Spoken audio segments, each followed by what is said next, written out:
So the entire golfing world, indeed, the entire sporting world, indeed, the entire world is still talking about Tiger Woods finally winning his 15th major title after capturing the prestigious Augusta Masters last weekend.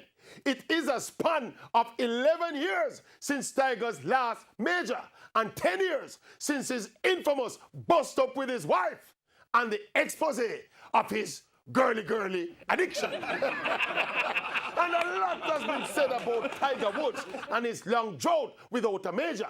The excuse has been mostly about his injuries and their effect on his execution and blah, blah, blah. But I never fully buy that argument.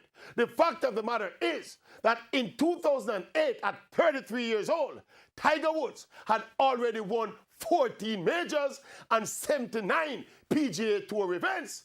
The man was literally God's gift to golf, single-handedly lifting the profile and appeal of the sport exponentially until that fateful December night in 2009 when everything fell apart. I think Tiger was more mentally shattered by that experience than he was physically thrown off his technical game.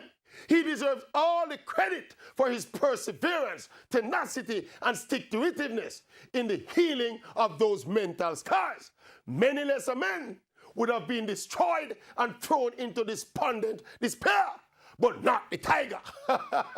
Lessons to be learned from this incredible journey of Tiger Woods is, no matter what, you never, ever, ever give up.